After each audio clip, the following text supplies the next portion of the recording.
अच्छा, क्या कभी आपको ऐसा लगा कि आपकी बढ़ती उम्र को लेकर के आप परेशान हो रहे हैं?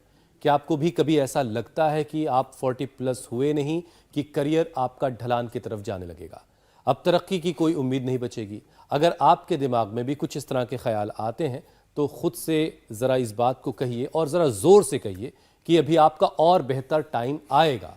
वैसे ये बात हम नहीं कह रहे, हार्वर्ड यूनिवर्सिटी की एक लेटेस्ट स्टडी आई है, उसमें ये बात कही गई है।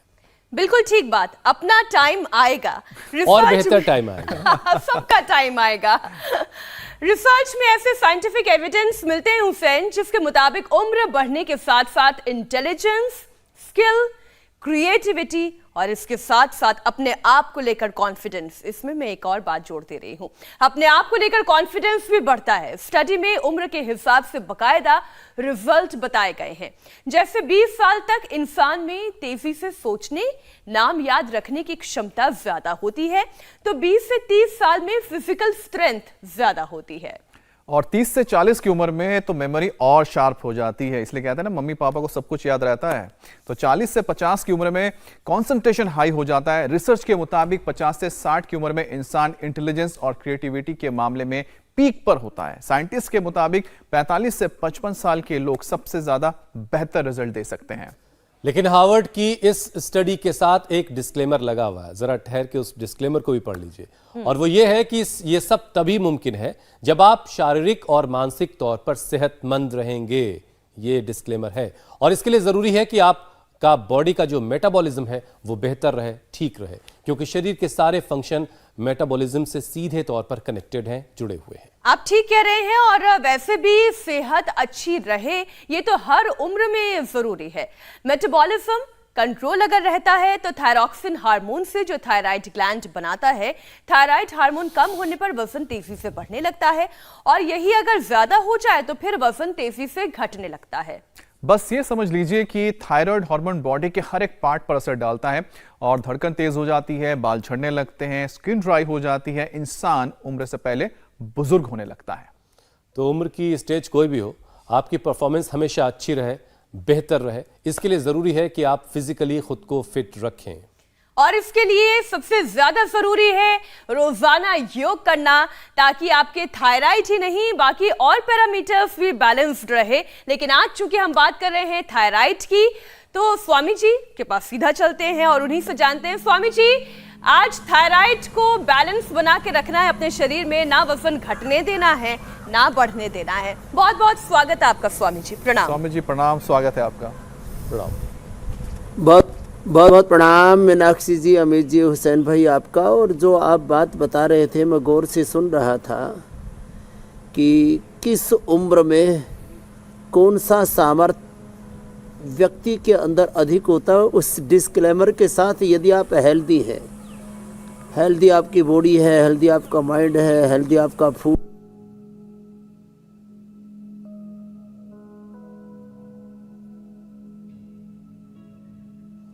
स्वामी जी, आपकी आवाज हम तक नहीं आ रही है।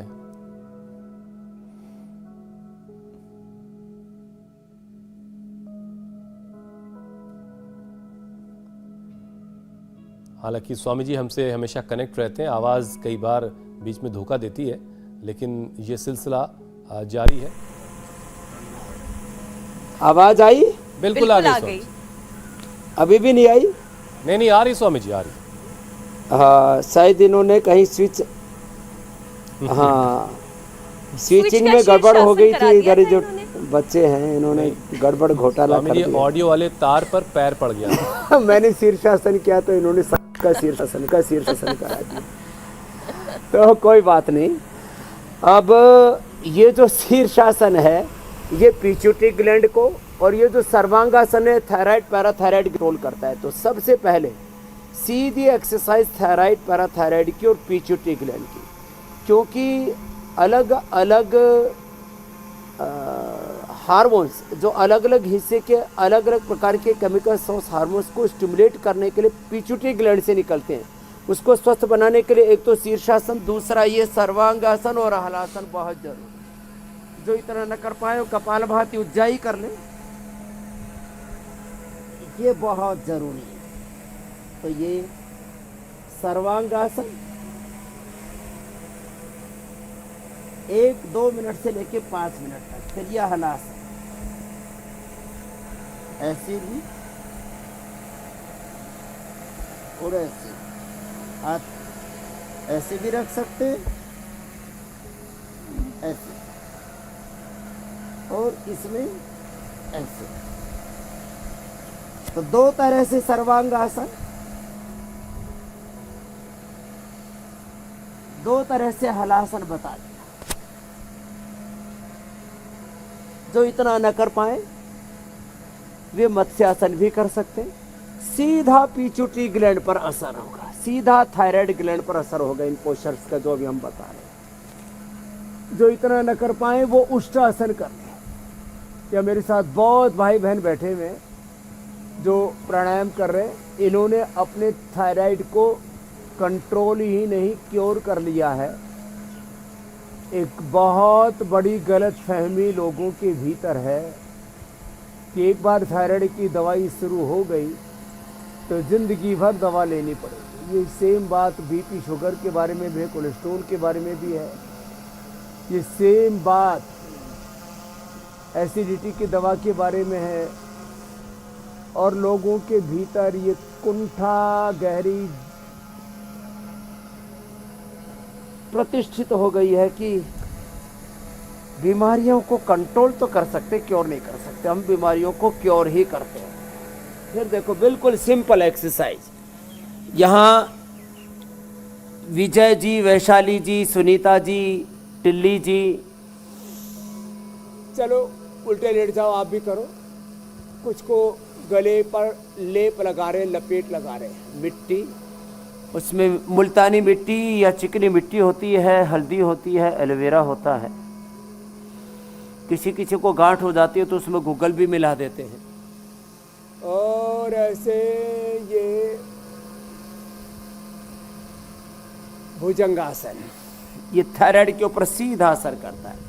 अभी थायराइड के अभ्यास बता रहे हैं। मेरे साथ यहाँ पर मात्र विजय, वैशाली, सुनीता और टिल्ली जी ने अपने थायराइड को ठीक नहीं किया है। ऐसे हमने लाखों करोड़ों लोगों को ठीक कर दिया और अब उनको थायराइड की दवा नहीं लेनी पड़ रही है।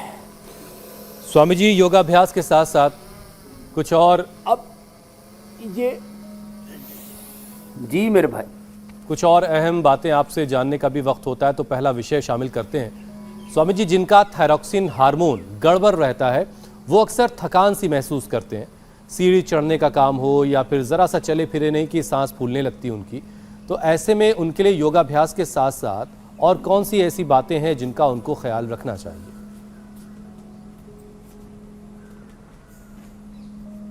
तो देखो, ये तो थायराइड के जो अलग अलग कॉम्प्लिकेशंस है उसके ऊपर भी बात करेंगे जी। तो ये एक मूलतः 5-7 अभ्यास। फिर सिंहासन, जीवा को बाहर निकाल के ऐसे भ्रू मध्य में देखते हुए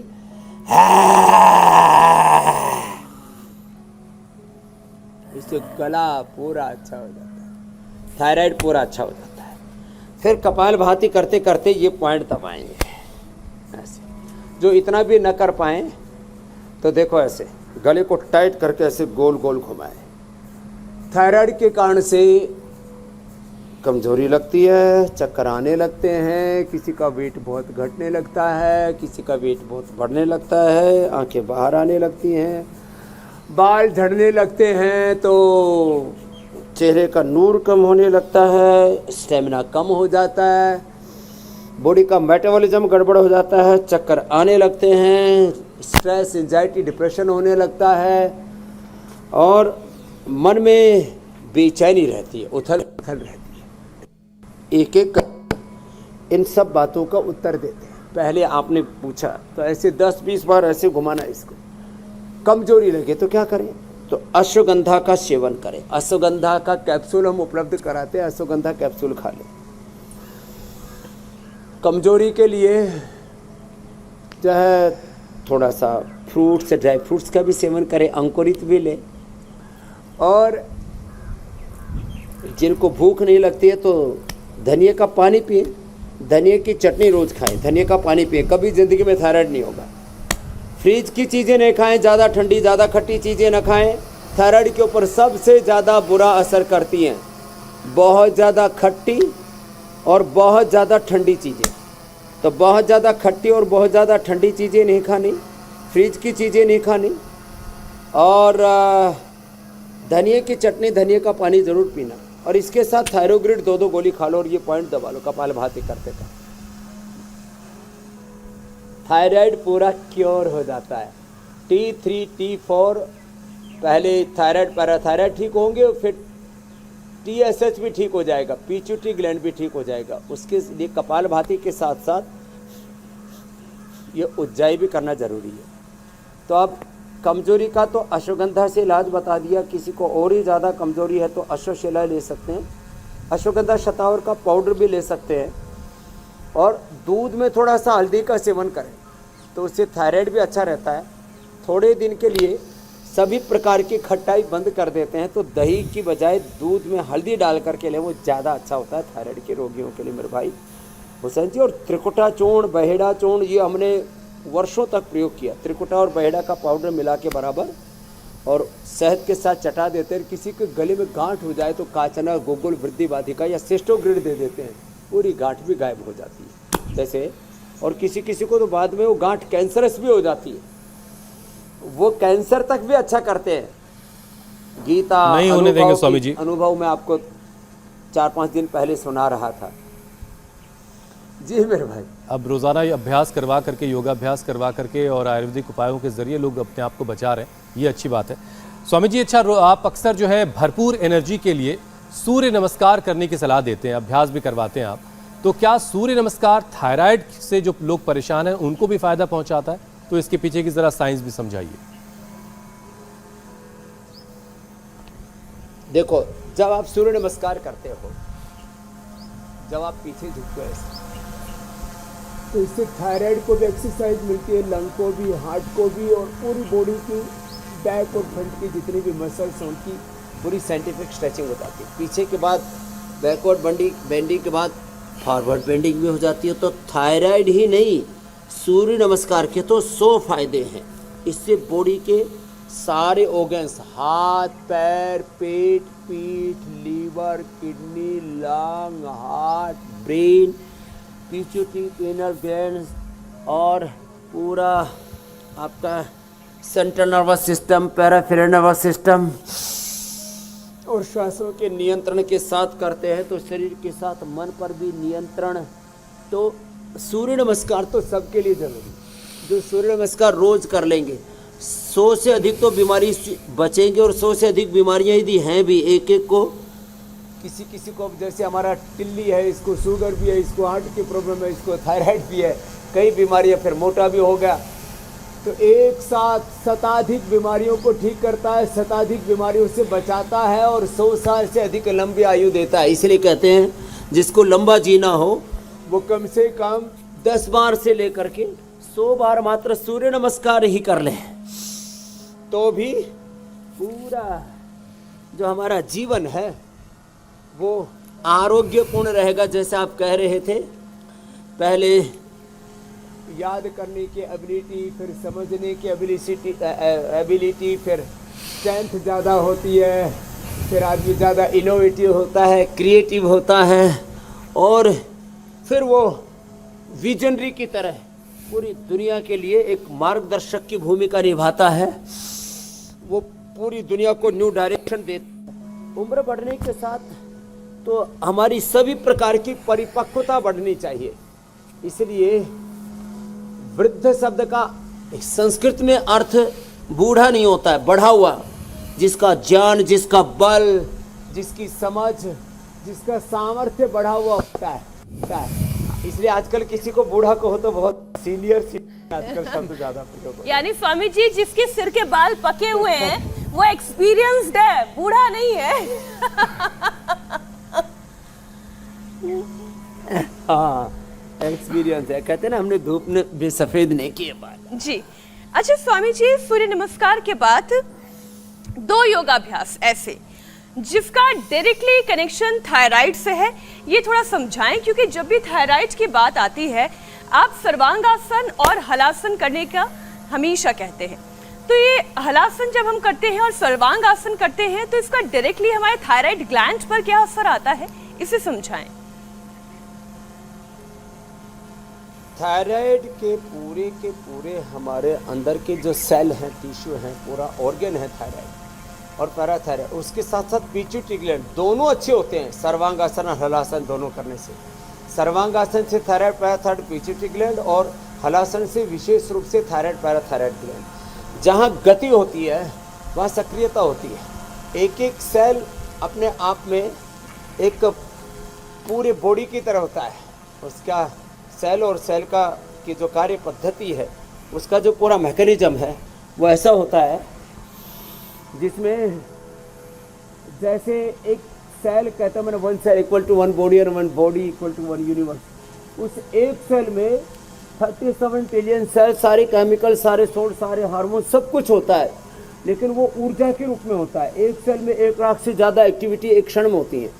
तो जब हम सर्वांगासन हलासन करते हैं तो एक एक सेल, उनके अंदर की एक्टिविटी, उनके अंदर के सभी केमिकल प्रोसेस, उनके अंदर के सारे सिग्नल और पूरे बॉडी के साथ उनका कोऑर्डिनेशन, जैसे पिट्यूटरी ग्लैंड का और थायराइड ग्लैंड का आपस में कोऑर्डिनेशन, ऐसे बॉडी के 37 ट्रिलियन सेल्स का आपस में कोऑर्डिनेशन एकदम बराबर हो जाता है। तो ये दो आसन, सर्वांगासन हलासन, तो रामबाण है। अब थायराइड वाले मोटे भी हो जाते हैं तो फिर उनको ये 100 बार ये भी करवा देते जो अभी करवाया।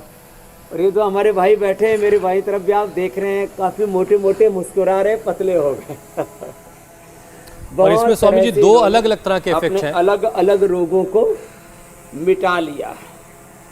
स्वामी जी इसके दो अलग अलग तरह के इफेक्ट हैं, जरा दोनों पर हम बात करेंगे। एक तो हाइपोथायराइड है जिसमें वजन तेजी से बढ़ता है, और एक है हाइपर थायराइड जिसमें वजन कम होता है, तो शरीर में साथ में कमजोरी भी आती है। तो ऐसे में स्वामी जी योगाभ्यास के साथ साथ और क्या किया जाए ताकि जो वजन है वो भी बैलेंस रहे और ताकत भी शरीर की जो है वो बनी रहे?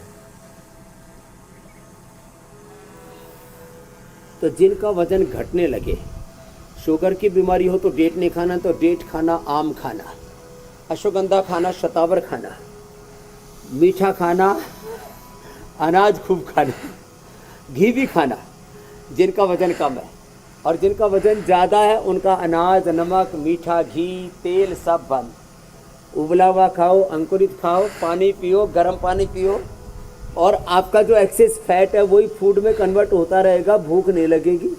जैसे सुबह से आप लोग बता रहे थे कि यहाँ भोजन नहीं देते फिर भी भूख नहीं लगती।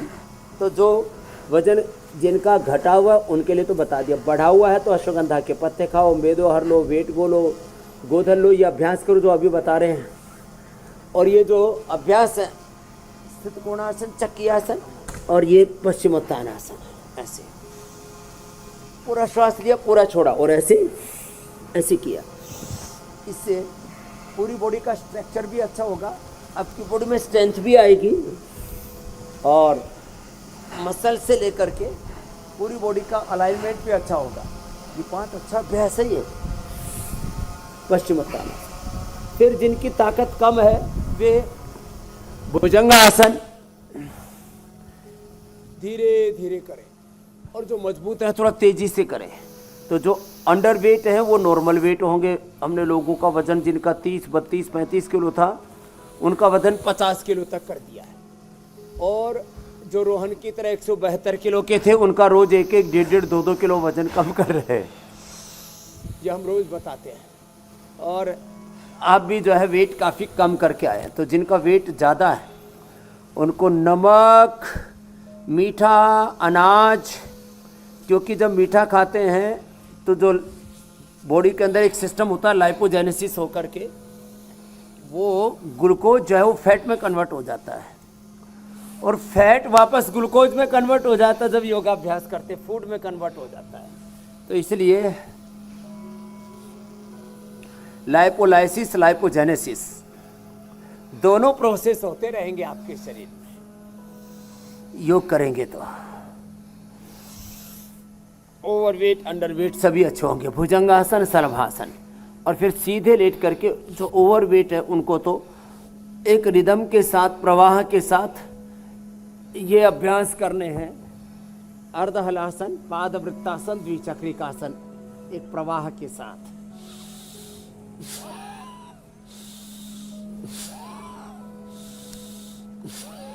दोनों से एक एक से। भस्त्रिका, कपालभाति भी साथ चल रहा है। साथ में अर्धहलासन, पाद वृत्तासन, द्विचक्रिकासन। ये तो अर्धहलासन हुआ, एक एक पैर से या दोनों पैरों से ऐसे। और फिर ये ऐसे। तो हाइपो हो या हाइपर हो, मोटे हो या पतले हो, सभी के लिए हमने ये अभ्यास बताया है। ऐसे ये अभ्यास करेंगे तो थायराइड के कारण से मोटापन, दुबलापन जो आता है, दोनों उससे भी चीजें बच जो है जाएंगे। और कंट्रोल पूरा में रहेंगी। मेटाबॉलिज्म जो गड़बड़ हो जाता है, उसके लिए तो जीरा, धनिया, मेथी, सौंफ, अजवाइन का पानी पिए, उससे पूरी बॉडी का मेटाबॉलिज्म भी अच्छा हो जाता है मेरे भाई हुसैन जी। अच्छा स्वामी जी, थायराइड की परेशानी जिनको है उनमें एक अजीब सी दिक्कत देखी जाती है, और वो दिक्कत अजीब सी ये है कि उनकी आंखें जो हैं, आई बॉल बाहर की तरफ निकलने लगता है, नजरें भी कमजोर हो जाती हैं, आंखों की रोशनी कम हो जाती है। तो आंखों का ख्याल फिर कैसे रखना है? और जिनकी आई बॉल बाहर की तरफ आ गई, क्या फिर वो वापस अपनी जगह पे जा सकती है? सर्वांगासन तो आसन वापस अपनी जगह पहुंच जाती है। जैसे ही थायराइड नॉर्मल होगा तो वो प्रेशर रिलीज हो जाता है आंखों का, और वो वापस अपने स्थान पर आंखें चली जाती है। खास बात है, देखो दो तरह से आंखें बाहर आती हैं और आंखों की रोशनी जाती है। एक तो आंखों के पीछे ट्यूमर हो जाए, और दूसरा यह हार्मोनल इम्बैलेंस से। ये सारा जो कार्य है ना, देखो ये जो पूरा स्थूल शरीर है, ये सूक्ष्म केमिकल सोर्स हार्मोन्स से चल रहा है, और वो सूक्ष्मतम इकाई है। आप उनका पूरे हार्मोन्स का वजन मापने जाएंगे तो 1-2 ग्राम जो हार्मोन्स है वो पूरे शरीर को चला रहे हैं। सबसे सूक्ष्म वजन होता है, यदि आप भार के तौर पर मापेंगे तो हार्मोन्स का, और उस जिसका कतई वजन नहीं होता वो मन, वो विचार, जो अब उसका तो कोई, आप उसको तोल ही नहीं सकते, वो आदमी को पूरा नचाता है। और इस स्थूल पिंड और ब्रह्मांड को, जो परमात्मा, जो अदृश्य है, अमूर्त है, अनिर्वचनीय है, निर्गुण निराकार है, वो सारे जगत को चला रहा है। तो ये स्थूल से सूक्ष्म की, दृष्टि से अदृष्ट की, मूर्त से अमूर्त की पूरी यात्रा है ये योग। तो जो सूक्ष्म हार्मोन्स हैं वो आंखों के ऊपर जब दबाव डालते हैं तो आंखें बाहर की तरफ आ जाती हैं, और फिर जैसे ही आपके T3, T4, TSH रेगुलेट होते हैं, थायराइड, पैराथायराइड, पिट्यूटरी रेगुलेट होते हैं, तो आपकी आंखें नॉर्मल हो जाती हैं। फिर भी उन आंखों को और अच्छा करने के लिए नंगे पैर घास पर चलना, त्राटक करना, अक्षि तर्पण करना, अनुलोम विलोम करना बड़ा महत्वपूर्ण होता है।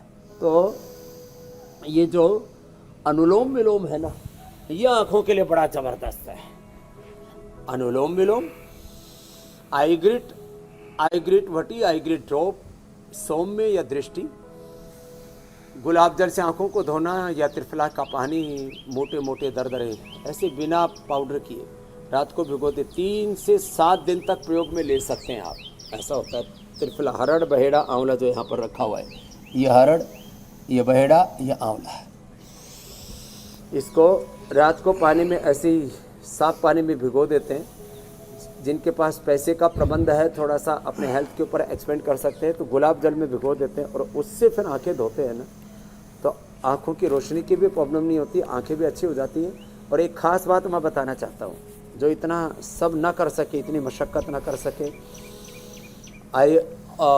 वो अक्षय तर्पण, आई ग्रिट का प्रयोग और ये सब त्रिफला से आईवास करना, तो ऐसा करें। कपाल भाती इस पॉइंट को दबाने के साथ करें। जिनकी भी आंखें बाहर हैं, 1 महीने के अंदर अंदर आंखें वापस अपने जो आंखों के गोलक है अपने स्थान पर चली जाएंगी।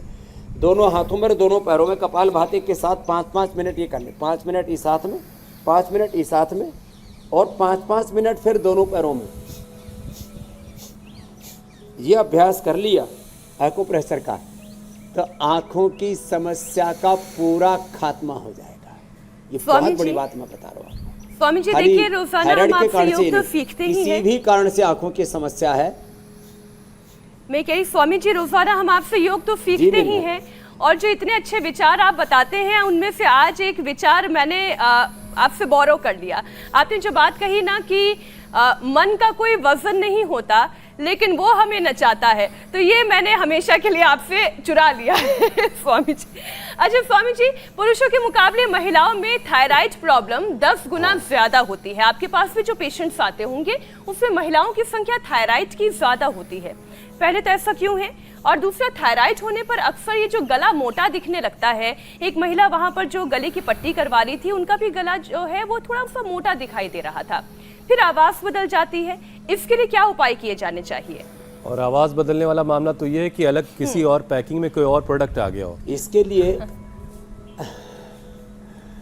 तो इसमें एक तो एलोवेरा, एक अमरूद के पत्ते और हल्दी, कच्ची हल्दी जो यहाँ पर रखी है, ये कच्ची हल्दी 10 ग्राम, अमरूद के पत्ते 10, 100 ग्राम एलोवेरा, थोड़ा उसमें 50-100 ग्राम पानी भी डाल सकते हैं। इसके अच्छे से मिक्सी में इसको पीस लें, घोट लें, और जब इसको मिक्सी में पीस लेते हैं तो बाद में छान करके थोड़ा सा सेंधा नमक डाल के उसे तो गरारे करें। फिर जो है मिट्टी पट्टी का लेप जो है लगा करके फिर इसके ऊपर ये पट्टी बांध लें, मिट्टी पट्टी, और ये पॉइंट भी दबाने से। और महिलाओं को खट्टी चीज़ ज़्यादा पसंद है। महिलाएं घर में जो है जो फ्रिज में रखी चीज़ें, एक दिन मैंने पूरा बताया था कि फ्रिज में रखी चीज़ें एक तरह से निर्जीव हो जाती है और वो भी बासी भोजन की श्रेणी में आती हैं और रोग पैदा करती हैं। तो माताएं बहनें फ्रिज का आटा, फ्रिज की दाल, फ्रिज की सब्जी, फ्रिज का ये सब सामान वो ज़्यादा खाती हैं। दूसरा, अपने मन पर बहुत भार ले लेती है, वज़न बहुत ले लेती है। जैसे मैंने कहा, शरीर का वज़न बहुत ज़्यादा है, फिर केमिकल सोर्स हार्मोन्स का वज़न कम, और मन का तो कोई वज़न ही नहीं लेता, लेकिन मन बहुत भारी रहता है लोगों का। निर्भर बहुत कम ही रह पाते हैं, जैसे हमारे हुसैन भाई कहते रहते हैं। तो मन पर ज़्यादा वज़न लेने से उनके पिट्यूटरी ग्लैंड पर प्रभाव पड़ता है, और पिट्यूटरी ग्लैंड के ऊपर हमारे हार्मोन्स का भी, जो लेडीज हार्मोन्स होते हैं मंथली के समय, जो हर महीने पीरियड आते हैं, फिर जब बंद होते हैं तो उस समय के जो हार्मोन्स होते हैं, तो उन पीरियड्स का फिर पीरियड स्टार्ट होते हैं, मंथली आता है, फिर जब पीरियड बंद होते हैं, मेनोपॉज होता है, उसका भी असर लेडीज़ के ऊपर पड़ता है। उससे इनका पिट्यूटरी ग्लैंड भारी हो जाता है। किसी किसी को पिट्यूटरी ग्लैंड पर सूजन तक आ जाती है, माताओं बहनों को, और उसका असर भी फिर आंखों पर भी आता है और उसका असर पूरे शरीर पर पड़ता है। तो इसलिए लेडीज़ को प्रॉब्लम ज़्यादा हो जाती है। और वो यदि जो आज हमने उपाय बताए, भस्त्रिका, कपालभाति, उज्जाई, अनुलोम विलोम और ये सिंहासन, इसको किया, और ये ग्रीवासन, ग्रीवासन चालन, तो फिर ये प्रॉब्लम कतई नहीं रहेगी। गला जो भारी है उसके लिए मैं पहले बता चुका हूँ, थायरोग्री। स्वामी जी, अगला विषय शामिल करने से पहले के साथ, या कोरी घनवटी, और ये थायरोग्रिड साथ साथ ले लें, और सिस्टोग्रिड विद्यवादी का भी साथ साथ ले लें, काचनार घनवटी या काचनार गुग्गुल, तो गला एकदम फर्स्ट क्लास रहेगा, गर्दन पतली सी रहेगी। स्वामी जी, इससे पहले कि अगला विषय शामिल करें, एक दिलचस्प सा छोटा सा किस्सा और उसमें जो छिपा हुआ सवाल है उसका जवाब आपसे जानेंगे। स्वामी जी, जब पहल बिल्कुल बहुत शुरुआत में 2000 के आसपास मैं दिल्ली पहुंचा, तो एक साहब को मैंने फ़ोन किया और मैं उनका नाम नहीं ले सकता, तो मैंने कहा कि मुझे फलाने साहब से बात करनी है। उधर से जो आवाज़ आ रही थी वो किसी मुझे महिला की आवाज़ लग रही थी, और मैं बार बार कह रहा हूँ मुझे फलाने भाई साहब से बात करनी है, और वो कह रहे हैं कि मैं फलाना ही बोल रहा हूँ, और मैं बड़ा कंफ्यूज। और ये 6-7 दफ़ा ऐसा हुआ। तो स्वामी जी, जिन पुरुषों की आवाज़ महिलाओं जैसी है या जिन महिलाओं की आवाज़ें पुरुषों जैसी हो जाती हैं, क्या इसको ठीक करने का कोई उपाय है क्या?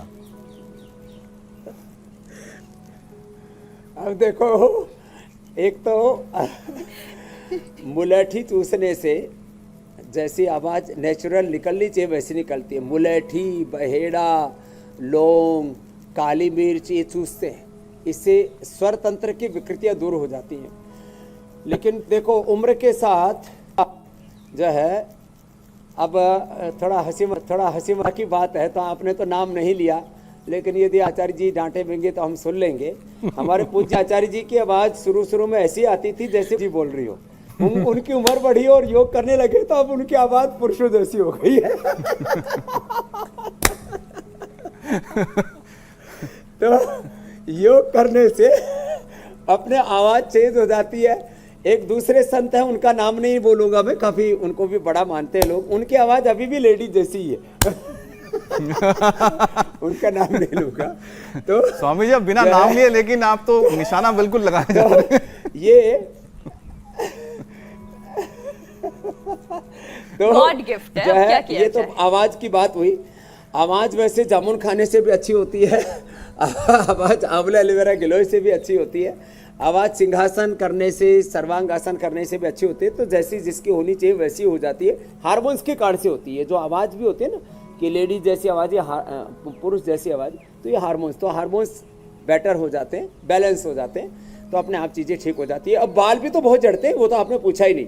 बाल जो झड़ते हैं उसके लिए एक तो ये करें, केश कांति तेल लगाएं। केश कांति तेल, केश कांति एडवांस तेल, नेचुरल जो ऑयल होता है, चाहे सरसों का तेल लगाएं, चाहे नारियल का तेल लगाएं, जो नेचुरल ऑयल है। ये जो बाजार से लेकर के आते हैं ना मिनरल ऑयल हुए, मिले हुए हेयर ऑयल, ये दांतों बालों के लिए कैंसर जेनिक है, कैंसर जो है कार्सोजेनिक है, बहुत खतरनाक है। उनका इस्तेमाल ना करें। और बालों को अच्छा रखना है तो केश कांति हेयर ऑयल, केश कांति शैम्पू, और छाछ, दही, मुल्तानी मिट्टी, और उसमें थोड़ा कभी कभी एलोवेरा और नीम के पत्तों को पीस करके उसको भी लगा दे तो बाल ऐसे सिल्की रहते हैं। वैसे स्वामी जी बालों का ये कबाड़ा नहीं होता। बालों का जो उपाय आप बताते हैं कभी कभी नहीं झड़ेंगे। टिल्ली के तो थायराइड के कारण से, हार्ट शुगर के कारण से। स्वामी जी आप बताते हैं कभी कभी अमित रोजाना हर वक्त इन्हें जब देखो, कई बार बुलेटिन के बीच में भी ब्रेक है तो ऐसे ही करते रहेंगे। लगता है सबसे ज्यादा बाल जो है अपने मजबूत बनाने की कसम इन्होंने खाई है। मजबूत भी और काले रखना है। हाँ। कि खतरा वैसे सबसे बड़ा। बंगाली लोगों के बाल वैसे भी अच्छे होते हैं और 60-70 साल तक काले स्वामी जी, रहते हैं, अब क्योंकि घड़ी हरी की सब्जियां सुइयां कह ज्यादा रही हैं। खाते हैं बंगाली लोग। स्वामी जी घड़ी की सुइयां कह रही है कि जल्दी से एक सेशन आप प्राणायाम का करवा दें। हालांकि बीच बीच में प्राणायाम हो चुका है, एक सेशन आप करवाइए, फिर हम सवालों को शामिल करते हैं। तो भस्त्रिका 99% में कहता हूं सूक्ष्म व्यायाम और प्राणायाम से ही बीमारियां दूर हो जाती है। तो जो हमारे साथ कठिन आसन, दंड बैठक, सूर्य नमस्कार, योगिक जोगिक और कठिन आसन न कर पाएँ तो वो खाली सूक्ष्म व्यायाम और प्राणायाम ही कर लें। भस्त्रिका, कपालभाति, बाह्य प्राणायाम,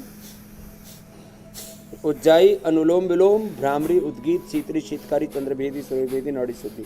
99% इसी से उनका जीवन पूरी अच्छी से गुजरेगा। रोग हैं तो निरोगी हो जाएंगे और जिंदगी बहुत आसान होगी।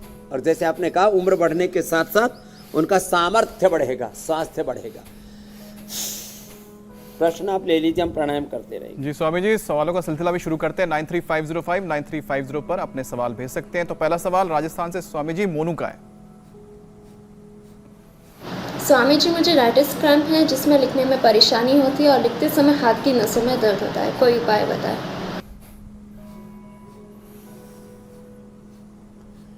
तो देखो मोनू जी, क्रैम्प्स की प्रॉब्लम, लिखने में समस्या, क्रैम्प्स के लिए बढ़िया दवाई है मोरिंगा। मोरिंगा जिसको सहजना बोलते हैं। वैसे हमने मोरिंगा का एक्सट्रैक्ट भी बना रखा है और उसके अंदर और भी बी कॉम्प्लेक्स के जितने भी पूरे के पूरा जो उसका कुणबा है वो सारा का सारा है। न्यूट्रिला डेली एनर्जी खा ले, मल्टीविटामिन डेली एक्टिव है ये, डेली एनर्जी सबसे अच्छा है। फिर विश्व तिंदुक वटी ले लें थोड़े दिन नमक सेंधा लें और मीठा चीनी बंद कर दें, खास करके थोड़े दिन तो गुड़ शक्कर भी बंद कर दें। ये खजूर और मुनक्का जीरा आदि खा सकते हैं। फिर ये जो हाथ में लिखने वाली, तो क्रैम्प्स आने पूरे बंद हो जाएंगे। लिखने की जो प्रॉब्लम आती है लिखने में, तो एक गोली थोड़े दिन तक न्यूरोग्रिट, ओमेगा और मेथावट या मेमोरी ग्रिट में से एक ले लें। तो न्यूरोग्रिट, ओमेगा ये आपको पतंजलि के सब मिल जाएगी और मेथावटी मेमोरी ग्रिट में से एक ले लें। पूरा ब्रेन नर्वस सिस्टम एकदम पूरा फर्स्ट क्लास नाड़ी तंत्र हो जाएगा। अगर कभी भी ज़िंदगी में ये लिखने में प्रॉब्लम नहीं आएगी। इससे तो ओमेगा से मेधा मेमोरी और न्यूरोग्रिड से तो हम पार्किंसंस अल्जाइमर डिमेंशिया तक ठीक कर देते हैं। तो मोना तो अच्छी हो जाएंगे। अगला प्रश्न आप ले लीजिए। स्वामी जी, मोनू नाम भी देखिए बड़ा दिलचस्प है, लड़कियों पे भी फिट हो जाता है और लड़कों पे भी फिट हो जाता है, मतलब लिंग भेद नहीं करता। अगला सवाल स्वामी जी बुलंदशहर से है, रूबी का। मेरे राइट आई के पर्दे में सूजन आ गई थी, जिससे नस फट गई थी और मैंने उसका ट्रीटमेंट कराया है। मेरी रिपोर्ट सारी नॉर्मल है, बीपी भी हाई नहीं रहता है, उसका लेज़र भी हो चुका है, लेकिन फिर भी बार बार सूजन आ जाती है पर्दे में। उसका उपाय बताएं। दाई आँख में सूजन है, बीपी भी, ये सारी चीज़ें तो अनुलोम विलोम से ही अच्छी हो जाएंगी मेरी बहन रूबी जी। और आप एकदम बुलंदी पर ही रहेंगे, बुलंदशहर की बेटी हमारी। अनुलोम विलोम ज़्यादा करें। आँख के लिए थोड़ी देर पहले हमने बताया था आई ग्रेड 4 और आंवला एलोवेरा गिलोय। अभी तो थोड़ी दिनों में फ्रेश आंवला भी आ जाएगा, अगस्त सितंबर महीने से। बाकी हम आंवले का मुरब्बा, आंवले की चटनी, आंवले का सब कुछ उपलब्ध कराते हैं।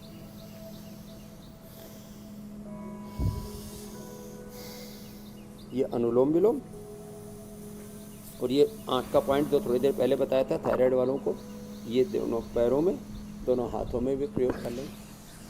और बीपी के लिए, बीपी हाई रहता है तो मुक्तावटी और बीपी ग्रिट, बीपी क्योर हो जाता है। लो रहता है तो अश्वगंधा, अश्वशिला और अश्वगंधा अरिष्ट, अश्वगंधा शतावर का चूर्ण भी खा ले। बीपी 100% नॉर्मल आ जाता है। बस आराम से रिदम के साथ सूर्य नमस्कार, भुजंगासन या अनुलोम विलोम ही कर लें। लो और हाई दोनों अच्छे हो जाते हैं। अगला प्रश्न आप ले लीजिए। योग समता में लेके आता है हमको। समत्वम योग उच्यते, योग कर्म से कौशलम, और लाइफ को स्किलफुल बनाता है। स्वामी जी अगला सवाल संजय का है, यूपी से सवाल आया।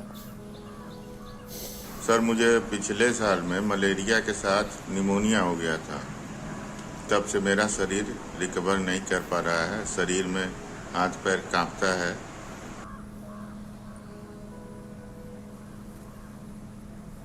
तो ये मलेरिया के साथ निमोनिया हो गया, हाथ पैर कांपता है, उसके लिए तो आप इम्यूनोग्रिड ले लें।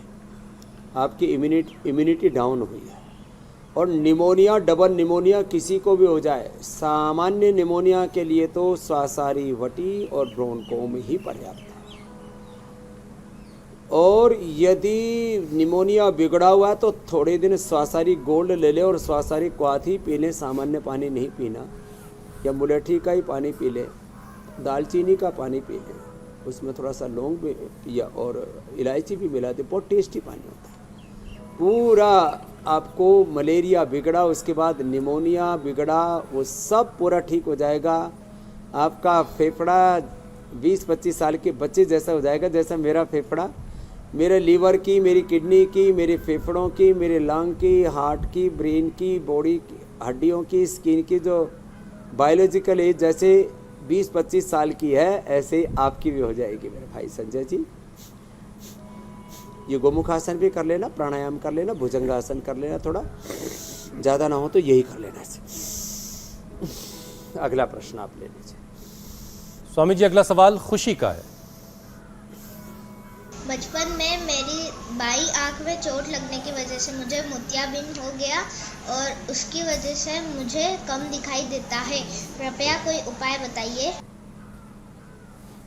ओह, छोटी बच्ची को ही मोतियाबिंद हो गया चोट लगने से बचपन में, और खुशी की खुशी गायब हो रही है। तो ये 5-5 मिनट जैसे बताया था, आराम आराम से कपालभाति करते करते खुशी जी आप खुद दबा लेना या आपकी माता जी दबा देंगे।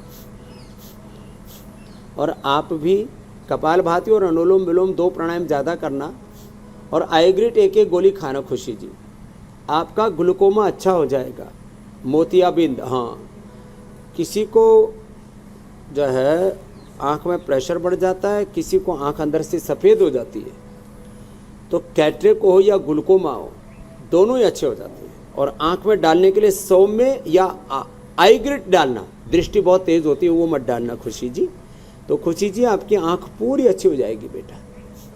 और 1 चम्मच जो है ये महात्रिफला घृत आप रोटी के साथ भी खा सकते हैं, दाल में, घी में भी उसमें सब्जी में भी डाल के खा सकते हैं। कैसे भी 1 चम्मच महात्रिफला घृत भी खा लेना, उससे ब्रेन भी, आइज भी और पूरी बॉडी भी अच्छी रहेगी। अगला सवाल स्वामी जी इंदौर से कृतिका है। मेरी बेटी को बचपन की बहुत परेशानी है। मैं उसे सितोप्लादी बचपन से देती आ रही हूँ और अभी गिलोय भी देती हूँ, पर फिर भी वो लगातार खांसती है। उसे कभी सूखी कभी कफ वाली खांसी होती है। कृपया मुझे इसका परमानेंट इलाज बताएं। आपके बच्चे की प्रकृति, कृति की बेटी की प्रकृति कफ की है, तो उसके लिए बच्चों को वैसे हम तो स्वर्णप्राश कराते हैं, उनको बच्चों को बचपन में ही जो स्वर्णप्राश करवा देते हैं, कुमार कल्याण रस दे देते हैं, वो राई के बराबर दिया जाता है हनी के अंदर, कुमार कल्याण रस। बड़ों को वसंत कुसुमाकर रस इम्यूनिटी के लिए। अब तो हमने इम्यूनोग्रिड तैयार कर दिया, लेकिन आप अपनी बेटी को ब्रोनकोम देना, और आप दोबारा से फ़ोन करके या मेल करके या व्हाट्सअप करके ज़रूर बताना, जैसे आपने प्रश्न भेजा है। 3 दिन के अंदर आपकी बेटी की खांसी ठीक हो जाएगी। जिनकी 10-10 साल से खांसी ठीक नहीं हो रही थी, उनकी खांसी मैंने ठीक की है ब्रोनकोम से। तो आप ब्रोनकोम को ऐसा करना, ब्रोनकोम को आप 1 गोली से उठते ही, 1 सुबह, 1 दोपहर, 1 शाम, 4 गोली खिला देना। अथवा ब्रोनकोम को ऐसे कूट करके फिर गर्म पानी में मिला करके थोड़ा हनी मिला करके पिला देते हैं 100%। और 5-5 बूंद अणु तेल का नशे भी करा देना, अंदर का जमा हुआ बलगम भी पूरा बाहर हो जाएगा, और उसके लंग, फेफड़े ऐसे हो जाएंगे जैसे हिरण के होते हैं, कभी थकता नहीं है, कभी उसको फेफड़े की प्रॉब्लम होती है। ठीक है स्वामी जी, ऐसे मजबूत फेफड़े हो जाएंगे। स्वामी जी तो आप आज बिल्कुल चिंता के नहीं करना कृति जी। रामबाण उपाय यानी टिप ऑफ द डे का इंतजार हर किसी को है, लेकिन उससे पहले हम जरा कल के कार्यक्रम के बारे में दर्शकों को बता दें। बीपी, शुगर हाई, वजन हुआ कम, फैटी लिवर से कितनी बड़ी प्रॉब्लम, हेपेटाइटिस, सिरोसिस, जान पर भारी, 15 दिनों में लिवर बचाने की यौगिक तैयारी। योग गुरु देंगे हेल्दी लाइफस्टाइल के मंत्र, नहीं आएगी लिवर ट्रांसप्लांट की नौबत। वक्त आपको पहले से पता है, सुबह 7:56 से पहले इंडिया टीवी जरूर लगा लीजिएगा। और अब वक्त है टिप ऑफ द डे का। आम के आम, गुठलियों के दाम, ये कहावत तो हम सब जानते हैं, लेकिन योग गुरु स्वामी रामदेव आज आपको बताएंगे जामुन के बारे में, और उसकी भी गुठली बड़ी काम की होती है। स्वामी जी,